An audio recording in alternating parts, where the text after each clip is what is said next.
This is sports for real. I actually hit the start button by accident. I wasn't really ready to do that, but that's okay. Got a few things I want to cover today.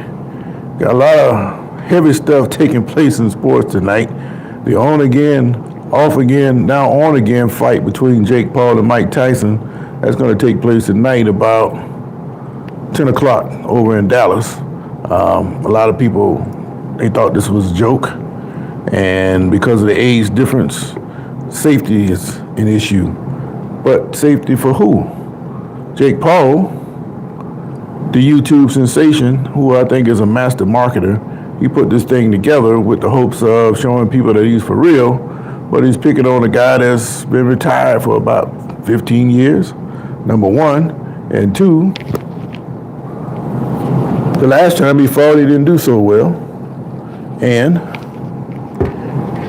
it becomes a safety issue because we don't know if it's a good idea for any of these guys to be fighting against each other. But at any rate, they're going to step into the ring tonight in Dallas. They're predicting about 8 o'clock, but no, with the undercard and everything, that fight's really going to take place probably around 10 o'clock. But I'll talk about that in a minute. Let me go ahead and get this out of the way. I told you before that the high school playoffs kick off tonight in Florida. You got a couple teams that are going to be making some really, really long road trips, but none more so than Chipley out in the Panhandle. They're going to go all the way down to Palm Beach County, which is about 474 miles to play a game, and they're seeded number 6, and that means they're a decent team, but after that road trip, it's going to take a lot out of them, and I just don't know how long they're going to be able to withstand before they start falling apart down there. But we'll see. That's why you play the game. But there are a couple teams out of Jacksonville I want to talk about. First, you got Ed White. They're going out to play Pensacola Pine Forest, who has a colorful history themselves. They won a few championships. Ed White, they hadn't won any championships at all. But they've been pretty decent lately, and they should, once they get the sea legs off, they should put up a pretty good game. The other game is the one I really want to talk about. You have Jacksonville Riverside going out to Pensacola to take on Escambia. Well, if you're not familiar with Jacksonville, then you would know that Riverside was once named Robert E. Lee. Due to the political correctness, the name was changed. Nothing else changed. They had a little green color, but everything else changed, even the nickname, the Generals. So until the old folks die out, Riverside would always really be Robert E. Lee. But this game is special because it is a rematch that actually took place 40 years ago here in Jacksonville. I put a link in the chat because I referenced this story a year ago, not realizing that they had the opportunity to play again. But in 1984, Lee was ranked number 1 in the state under the legendary coach Corky Rogers. He's got more wins than anybody in the state of Florida. He's well over 300. He's passed now, but it'll be a while before anybody catches up to that. But in 1984, they finally got through the first round, and they hosted Escambia, an upstart team who had went to Tallahassee the week before and won in 3 overtimes. Well, when they got to Jacksonville, they brought in a phenom running back that you all now know as the NFL's all-time leading rusher. Emmitt Smith was a sophomore then, and this was actually the first game he ever played in Jacksonville. Well, Smith that year, he was averaging 170 yards a game overall, but he missed a couple of games, and when you take out the games he missed, he was averaging 211. Lee at the time had the state's number 1 defense, and they, of course, came up with a plan to try to stop Smith. Well, the first drive of the game, Smith popped one for about 40 yards. He had been averaging 200 yards a game, like I said, but the rest of the game, they shut Smith down.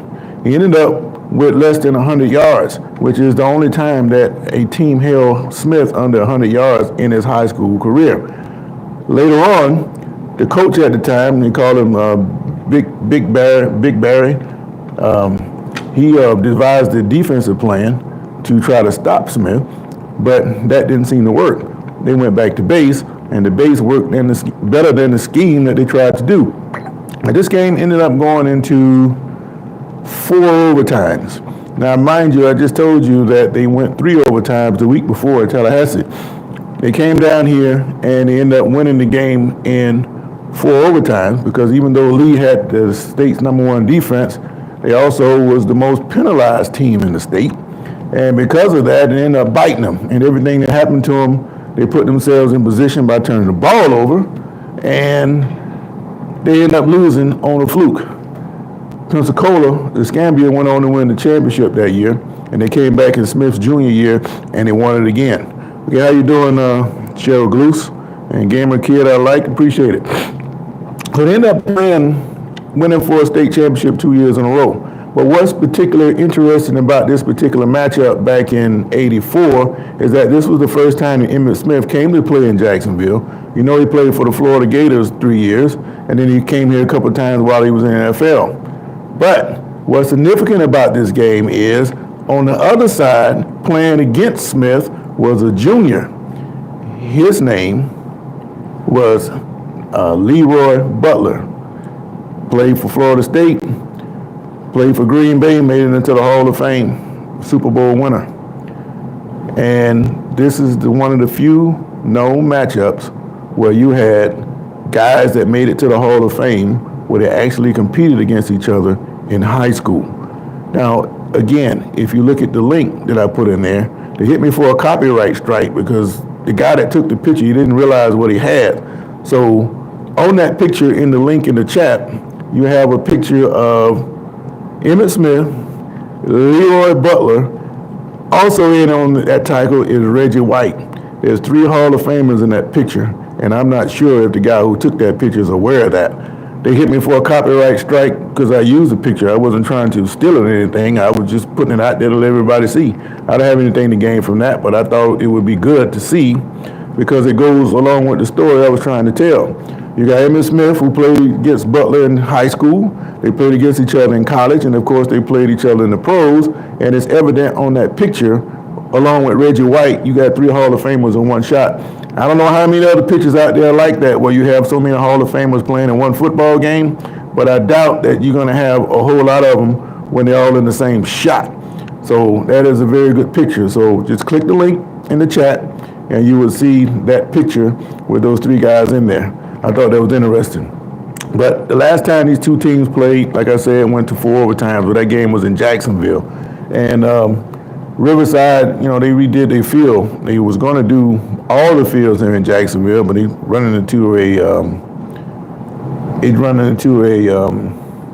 money crisis, and because of that, they can't do all the fields. But since Riverside was one of the oldest, what they did do, that's okay. What they did do was get that field done, and that field now looks completely different than the way it did 40 years ago. It was one of those mud tracks, kind of like if you put people up in Pennsylvania, you know exactly what I mean about those muddy tracks up there. But Riverside is a beautiful place to play football now. I mean, the stands aren't very much, but the field itself and the environment with the backyard element to it, very good place to play. And again, that was the first time Emmitt Smith came to Jacksonville, and 4 overtimes. That was a pretty historic game there. They ended up winning 25-22, I believe it was. And tonight we're going to get that rematch. I don't expect any Hall of Famers to be in this particular game, but Riverside's been pretty good the last couple of years. And if they get on the road, maybe they can go deep in the playoffs and pull an upset state championship the way Smith did 40 years ago. The other big thing I want to talk about, Jake Paul and Mike Tyson. Do you think that any one of these guys should be stepping into the ring with each other? I don't know. If this was real, I would say that Mike Tyson would defeat Jake Paul because he has the experience as a fighter. The only chance that Paul would have, if this was real, is if Tyson somehow just ran out of gas or lost interest in the fight, like he did the last time he fought a real fight. What's his name? Kevin McBride, where he refused to come out. That's the only way that I see that Jake Paul can win this fight. Now, being that it's a celebrity fight and it's an exhibition and all, I think that it's already staged. These guys already talked about how it's going to go behind the scenes. The only thing is, can they pull it off like the way they planned it? And because of that, both these guys are going to look like they're going to try to kill each other.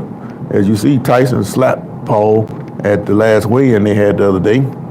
And when they get into the ring, it's already going to be scripted. And at the end of the night, Tyson's going to walk away with $20 million and Jake Paul $40. And the reason why Paul is getting so much money is because he is the one that put all these things together. And if you're the one who orchestrates things, you should get paid. Mike doesn't care because he isn't making $20 million anywhere else, so why not take it? But my thing is, how do you get involved in these celebrity things? Do you have to be a celebrity? I was watching about a year ago when Jake Paul's brother Logan, I saw that he got into a boxing match with this guy KS1 or K1, a cat from England. And I saw the fight. And what I saw in that fight was two dudes who should have knocked each other out. But it ended up happening. I didn't see the first fight they fought, but the second one would say was a little bit more serious. But they got a lot of technical flaws between the two of them. And because of that, it made for an interesting fight. Now, I was thinking, man, I could whip any one of those dudes. Plus, it would be a perfect opportunity or excuse for me to get in the ring and get in shape so you don't get killed. But if the opportunity came up and the money was right, yeah, I'd fight Logan Paul. I'd fight KS1. Hell, I'd fight Jake Paul if I had to. If the money is right, especially like what Tyson's doing, this $40 million, or $20 million for Tyson and $40 for Paul, I'll take that. And it won't be like he think it would be. Yeah, you wouldn't want a rematch because if I get into a ring with a guy like that, I'm going to be in tip-top shape and I'm coming to fight. Yeah, I look like this now, but give me that opportunity and I'll show you what the difference is. But, at my age, well, I can't say that because Tyson is older than me. I don't think it's a wise idea for a younger guy, especially with no boxing experience on that level, to get into the ring against somebody like Mike Tyson or any professional boxer with that experience, because you get yourself hurt. It won't take long to find out either how bad you think you are. If you don't have that training, it's going to show up pretty quick. It's not street fighting. And street fighters, they used to last in 2 or 3 minutes. And, most of that is a bunch of rah-rah, hee-haw talking and not a whole lot of swinging. But once the swinging starts, somebody gets hit and they realize they don't really want to fight no more. And the likelihood of that increases the older you get. But in a boxing match, when guys are in shape and the opportunity is there, you think I wouldn't take it? Absolutely. I'd be just like Tyson. But Tyson is a much better position than I am. And because of that, I think he has more experience than a Jake Paul. Even though Jake Paul has done well marketing such things, I just don't see him beating a guy like Mike Tyson if it's real. But I just think they're just going to lightly tap each other a few times, make it look real, growl at each other, and then after that, they're going to shake hands after the fight and go out to dinner somewhere, which is fine. I mean, if you sucker enough to pay that kind of money to watch something that you know what the outcome is already going to be, then you deserve to pay your money.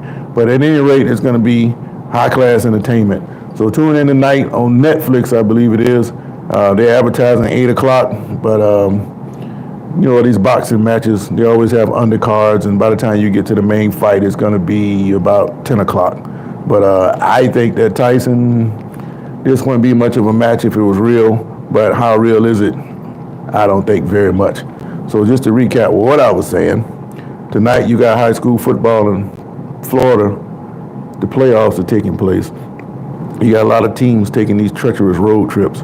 And I talked about this the other day. Well, if you have neutral sites, the neutral sites were created to prevent such long trips. If you know how Florida is designed, we typically were on a north-south range. So a team from Pensacola, only time they're going to run into a team from South Florida is if they made it to the state championship game. But in the rural classes, they're not doing that now. They're doing seedings. They're not doing north-south. So now you got this team up near Pensacola, going to go all the way down to play a team close to Fort Lauderdale. And you're talking 474 miles. Now, if this team was from Key West, add another 300 miles to it. They don't care because the association is making money. I kind of lost a lot of respect for the association a few years ago. I don't want to get into that, but it seemed to me all they care about is the money. So all these kids, after these games they play tonight, they're going to get on the road And say if Chipley comes back tonight, they might get home by 5 o'clock in the morning. And if they do, you can best bet that people who are benefiting the most from this are going to be snuggled up in their bed by midnight, counting all the money they're going to get when they show up at the office on Monday. And if I'm wrong, prove it to me. But these kids got to get on the bus. The coaches, they're not making any extra money for this, and it's just not a good thing the way that they have things set up down here. They already don't make money. Now you give them NIL to the kids. It's going to be in a position where some of the kids are going to be making more money than the coaches. And how is it that you are in a teaching environment where you're supposed to be teaching these kids something, but the kids got more money than you, he's making more money than you, and you know when things get tense and you try to tell the kid what to do, that's going to come out. Well, you can't tell me nothing. You don't make the money I make. It's going to happen. And you're going to start seeing coaches walk away. They're already going to higher paying places like Georgia and Texas and wherever else they can get that pay more money. But Florida's just give you an idea if you don't know, head coach in Jacksonville Public School, his base supplement pay is about $3,500. And that includes working over the summer and regular season, all the hours you put in preparing for the games. And if you make the playoffs, there's no bonus for that. You can go 1,000-0, but you're going to get that $3,500, and that's it. But you compare that to some coaches up in Georgia. I think the highest paid coach in Georgia right now, he's making $225 or something like that. Whereas a few years back, the guy from Buford, Jess, I forget his name, but he left there and went to the Falcons. And I don't know where he is now, but he was making $75,000 alone coaching supplement. That had nothing to do with his teaching experience and whatever else he was getting paid for and whatever else the booster club might have been supplying him. But he's making double what the average coach down here in Florida makes. He's not putting in any more hours than they are. And I tell you another thing, the guys up there, they might have the athletic director title. They're not even in the classroom. So you tell me why wouldn't a good coach from Florida think about going up to Georgia? The money is there, but they'll run you out of Georgia if you don't win now. Now, one thing about them that I respect about Georgia is when you have a playoff system for the upper classes, you stick with it. Florida, they change every 2 years. The last 2 years, they had this suburban and rural classification, and a lot of people complaining about that.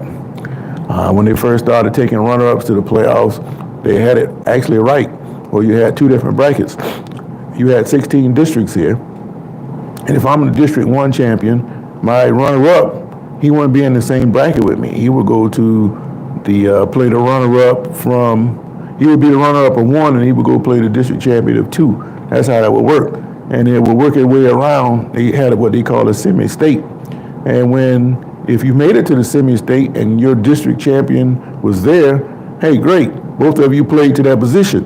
But the complaints were, say like these two teams from Jacksonville, they're going to Pensacola tonight. They were complaining, why do we have two teams from Jacksonville having to go up to Pensacola to play two teams up there? Well, that's just the way the brackets worked out. But what they were trying to say is, we want the easiest route possible. We don't want to do all this extra traveling no matter what. We wanted the easy way. And there was no reason why two teams from the same area should be in the same spot on the same night. It couldn't make sense if you can make sense out of it, but if the brackets are that way and you knew that going in, what's the complaint about? So they listen to all these complaints and they go to making these changes. Then it got to the point where I might be 1 and 2. Take Reigns and Bowles a few years ago. They were going head to head and they were in the same district. But the problem was, if I win the district championship, I knew the likelihood of me playing them again were great because it would take place in the second round. Now these guys were playing in week 9. So 3 weeks later, they were looking to play each other in a rematch. If I'm the district champion, I beat that team who was highly ranked like myself. The last team I want to see in the second round of the playoffs is my district rival. It doesn't make sense. They should have left it the way it was or go back to where it was when I was at school. Either you win the district championship or you don't. If you win the district championship, you go to the playoffs. Everybody else go play basketball or wrestle or whatever. But again, this is all about money. And because it's about money, they're going to create all these games and all these different scenarios because the state takes a percentage of the pot. People are getting paid, they're not even playing. Schools, they're the short end of the stick. He just pawns in the game. But that's just the way it goes. All right, let me take a look at some of these comments. Damn, why your mug look like that? You used to spar with Mike Tyson every day? No, but I'll spar with you. Look like you caught a lot of jabs. Yeah, I did. But I also threw a bunch of jabs. You want some? All right, you're not getting paid. Who cares? No, I'm not getting paid, but I like to talk about what I'm talking about. If you're not interested, change the channel. Cool Cat Reen says, in the movie of Coming to America, did you like that little skit they did in the barbershop? Well, Coming to America was a good movie, but I don't know what that has to do with what I'm talking about today. But I just want to talk about the playoffs tonight, and should be interesting in Pensacola. You got two Jacksonville teams. Pine Forest going to take on Ed White, and if you're not familiar with Pine Forest, back when I was in school, my senior year actually, Pine Forest was rated number 2 in the nation, and Pritchard, Alabama was ranked number 1, and on a different poll they were reversed. Now these two schools are about 50 miles apart. Back then they didn't play all these games that they play now against out-of-state teams. But if you got a team that's ranked 1 and you 2 and vice versa, and you 50 miles apart, I'm picking up the phone, so let's get it on. Let's see who's the best. But they didn't do that at the time because, again, the money is not there for that. Even now, the money probably wouldn't be there, but it would make for good television if you could get two teams in that situation. Since we're talking history here with Emmitt Smith and Leroy Butler and the 40-year rematch that took place back in '84, it would have been nice to have a situation where you could bring two teams like that, get on the phone and call each other and make that game. So it's rare that you're going to see two teams that close to each other being rated so high nationally and never play. Kind of like college football used to be, but now you can't duck anymore. And now you're getting teams that never had a chance with all these NIL rules and the differences in the things that's taking place. Is bringing up teams that never did anything before. But if you got a little bit of money, you can come up. Take Indiana. Indiana's in a great position. They don't play this week. They got Ohio State next week. Whether they win that game or not, they're going to be in the playoffs.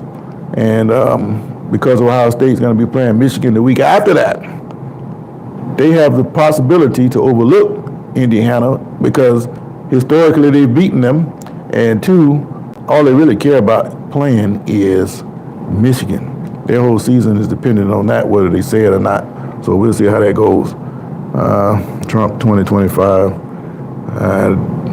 So what? But anyway,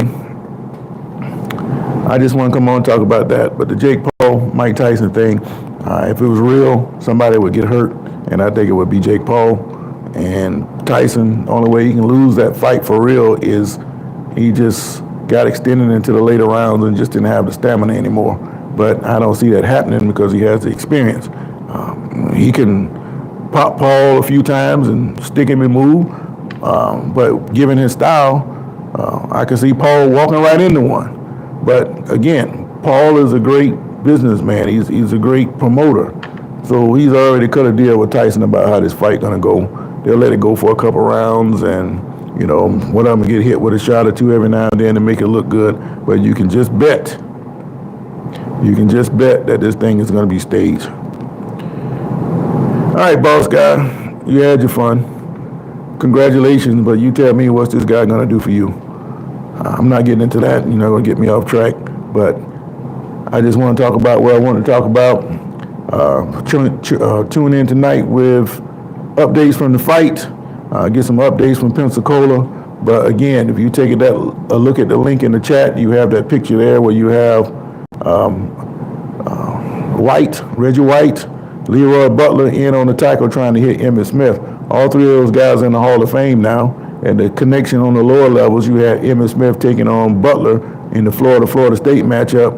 And also, they were on opposite sidelines 40 years ago when Lee, now Riverside, who's going to be playing in Pensacola, Emmitt Smith's old school, they played here 40 years ago. Lee was ranked number 1 in the state. They had the number 1 defense, and they blew it. And this is the first time that they played since then. But again, the point of bringing that story up was that this is one of the few known cases now where you have Hall of Famers who actually played against each other in high school. All right, Indiana better beat Ohio State because they will be out of the playoffs. Strength schedule said, no, I don't think so. They're ranked number what? 4 now? If they're ranked number 4 and they lose, especially a close game, they're not going to drop all the way down to 15. It's not going to happen. They're going to beat Purdue half to death. So it might be to Indiana's advantage to lose to Ohio State because they don't have to go get beat up in the conference championship game. They can go in at rank number 10, and you get the rematch between Ohio State and Oregon. And in that rematch, I would go with Ohio State because the team that lost the first matchup is always in a better position than the first team. But I think Indiana is going to knock off Ohio State. Well, you might. That would be great. No, I am not. Okay, he's the realest president in history. All right, who do you think will win? Win what? Which game, OMG? Who do you think will win? The fight? I'm going with Tyson tonight, but I think Indiana's going to beat Ohio State if that's what you're talking about. So, but this guy doesn't think that they're going to make the playoffs if they lose. Now, if Indiana gets blown out by Ohio State, now you got to look at them sideways. But the way they've been playing this year, I just don't see that happening. Plus, like I said, they're going to be looking forward to playing Michigan, and if they get by Michigan, they're going to want to play Oregon again. So that's what their focus is on. Man, look, man, I have nothing to do with that politics crap. You talk about that. That is a polarizing issue, and I'm not going to get off on that. Now, you keep on, I'm going to have to block you, man, but appreciate you coming on, but, you know. Okay, only way Tyson loses is if it's rigged. That's what I've been saying. Tyson's got the experience, and if he happens to catch somebody, I think Paul would be in trouble. But if it was real, I don't think it's going to be real. Ohio State will blow out Michigan. Well, Michigan still's got a pretty good defense. You see, they stuck in there pretty good with Indiana. They just don't have the offense. And they'll be a lot better next year. But I think this is the time for Ohio State to end that 3-year curse. Hey, make it healthy again. I agree with that. So, all right. Don't worry about that. Michigan needs a quarterback, no offense. I agree.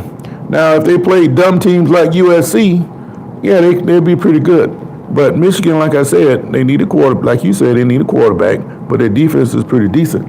So Ohio State think they're just going to show up and beat them, and you got a different story. Now, what they need to do is get up by 10 early, then Michigan will start to fade. But the thing is, do you think they keep their head coach up in Michigan? Shamar Moore. And he has the misfortune of following Harbaugh, a team that won a championship, knowing that they weren't going to be very good, and it was kind of like a setup. It's kind of hard to follow a guy who wins a championship or who is a legend. And Harbaugh is definitely legendary up in Michigan now. He had a good reputation before he took the job, but now he really has a legacy up there, and that's a guy I probably wouldn't want to follow. But I think Moore, if he can find him a quarterback and get a couple more pieces on defense, Michigan will be okay. All right.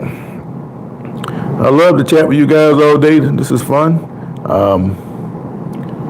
But I got to go to work, unfortunately. Well, I guess, depending on who you say. I like my job, so I'm going to stick with it. But I love to chat with you guys a little bit more, but I got to get going. So wherever you are in the world, have a great day. Keep an eye on that Tyson-Paul fight tonight.